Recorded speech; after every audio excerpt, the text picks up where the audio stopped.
Hello दोस्तों, स्वागत है आपके अपने YouTube चैनल HKS स्टडी पर। जैसा कि आप देख रहे होंगे, एक सरकार ने नया कार्ड बनाने के लिए घोषणा कर दी है। तो उस कार्ड का नाम क्या है? अपार आईडी कार्ड। तो इसके बारे में जानेंगे कि अपार आईडी कार्ड क्या होता है, किसको बनवाना चाहिए, क्यों बनवाना हो चाहिए और कौन बनवा सकता है, कौन बनाएगा, क्या प्रोसेस है, क्या लाभ होंगे, क्या हानियां होंगी। इन सारे सवालों का जवाब आज इस वीडियो में मिलेगा और अंत तक बने रहें, तभी आपको जानकारी मिल पाएगी। अन्यथा आधा अधूरा ज्ञान लेके आप समस्या में ही पहुंचेंगे और आधा अधूरा ज्ञान कहीं का भी नहीं होता है। अगर जो आपको नहीं जानना है तो वीडियो छोड़ के जा सकते हैं अभी से। तो स्टार्ट करते हैं कि क्या है अपार आईडी कार्ड। तो ये केंद्रीय शिक्षा मंत्रालय जो भारत सरकार के अधीन कार्य करता है, उसने अब एक नए कार्ड को बनाने का जो है घोषणा कर दी है। तो इसके अंतर्गत क्या होगा कि जैसे अभी तक आधार कार्ड बनता था तो वो सभी नागरिकों के लिए था, लेकिन ये सभी नागरिकों के लिए नहीं होगा दोस्तों। ये केवल उन छात्र छात्राओं को लिए होगा जो पढ़ाई कर रहे हैं। अब इसमें होगा क्या, one nation one ID card के तहत तर्ज पर ये काम होगा। तो जिस तरीके से हम क्या करते हैं, जो डिजी लॉकर होता है उसमें अपने डॉक्यूमेंट्स को डिजिटल तौर पे रखते हैं और जहाँ भी आवश्यकता पड़ती है, जैसे उसमें डीएल को रख सकते हैं, उसको आराम से कहीं भी आवश्यकता पड़े तो उसको डिजिटली तौर पे हम शो कर सकते हैं। तो इसी प्रकार से होगा क्या कि ये जो अपार आईडी कार्ड होगा, ये एक यूनिक नंबर आपको जारी होगा, जिसके तहत उस नंबर को पोर्टल पे डालने पर जैसे ही आप डालेंगे तो उसमें आपका सारा रिकॉर्ड जो होगा, क्या नाम, जो एजुकेशनल रिकॉर्ड होता है, जिसके तहत क्या होगा कि शैक्षिक रिकॉर्ड रखा जाएगा, जैसे किस कक्षा में आपको कितने मार्क्स मिले हैं। तो ये तो हो गया मार्कशीट से संबंधित। उसके बाद में कब आपने खेल कूद में हिस्सा लिया है, छात्रवृत्ति कौन कौन सी आपको मिली है और कौन सा आपको ग्रेड मिला है, ये सारी चीज़ें उस आईडी कार्ड में उपलब्ध रहेंगी, जिसको कि अब आप कहीं से भी इसको लॉगिन कर पाएंगे और उसको चेकआउट कर पाएंगे। तो अब बात करते हैं अगले पॉइंट पर। अगला पॉइंट है हमारा कि इससे लाभ क्या होगा। तो दोस्तों, लाभ की बात यदि हम करेंगे तो जैसे कोई भी है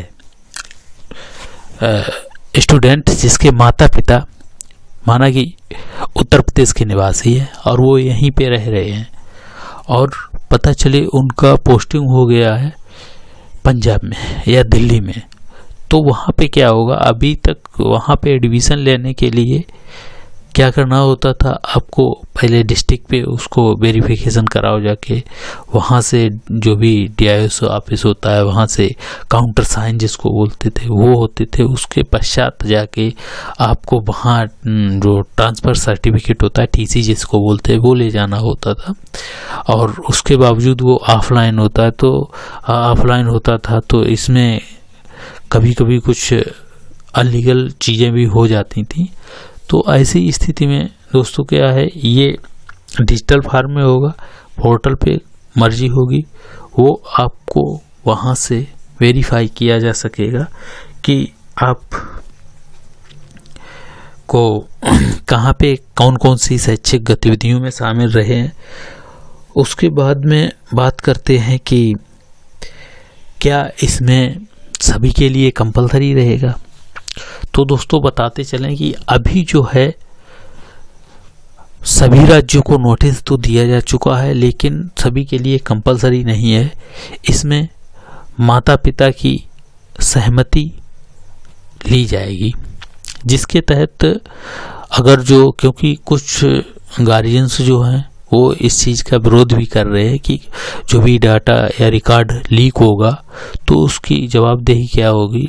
चूँकि ये केंद्र सरकार की योजना है और केंद्र सरकार ने ये आईडी जारी करेगा तो डाटा तो लीक होना असंभव बात है, लेकिन सभी के अपने अपने मत होते हैं। तो दोस्तों ऐसी स्थिति में पायलट प्रोजेक्ट की तर्ज पर अभी जो है गार्जियन की अनुमति लेना पड़ेगा और नोटिस भी दिया जाएगा कि आप अपने बच्चे के जो है FR ID कार्ड बनवाना चाह रहे हैं या नहीं चाह रहे हैं, लेकिन इन फ्यूचर ये कार्ड जो है कंपलसरी हो जाएगा। जिस तरीके से आधार कार्ड स्टार्टिंग में ऐसा कुछ भी नहीं था कि सभी के लिए ज़रूरी हो, लेकिन देखते देखते ही चंद वर्षों में सभी के लिए इतना आवश्यक हो गया है, आप सभी को उसकी जानकारी है। तो अब चलते हैं कि ये कैसे बनेगा, कहाँ से बनेगा, क्या ऑनलाइन रहेगा या ऑफलाइन रहेगा, उस चीज़ पे बात करते हैं।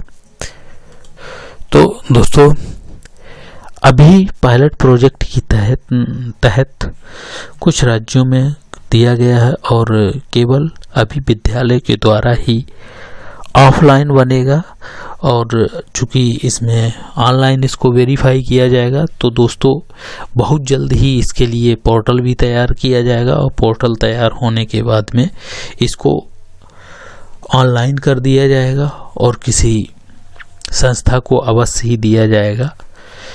जिस तरीके से स्टार्टिंग में आधार कार्ड हर एक जगह पे बन रहे थे CSC सेंटर्स पर, प्राइवेट कंपनियां भी उसमें इन्वॉल्व थी, लेकिन अब इस समय जो है केवल सरकारी बैंक और पोस्ट ऑफिस में ही बनाए जा रहे हैं और वहीं से बन रहे हैं। तो इसी तरीके से ये भी किसी जिम्मेदार सोसाइटी को इसको काम दिया जाएगा और हो सकता है शिक्षा मंत्रालय के अधीन ही वो कार्य करेगा, क्योंकि इसमें जितने भी हमारे एजुकेशनल डिटेल्स रहेगी वही सारी चीज़ें रहेंगी। तो ये एक बार हम फिर से कह सकते हैं कि one nation one ID card की तर्ज पे ही ये काम करेगा। आप चाहे जहाँ जाएंगे उस जगह पर ये आपको कुछ ही सेकंड में पूरा का पूरा आपका डेटा वेरीफाई हो जाएगा। Thank you for watching full video. हाँ, और आप ये अवश्य लिखें आप कौन से राज्य से हमारा वीडियो देख रहे हैं, तो उससे उस राज्य से संबंधित योजनाओं के बारे में वीडियो बनाने में मदद रहेगी। तो thank you for watching video.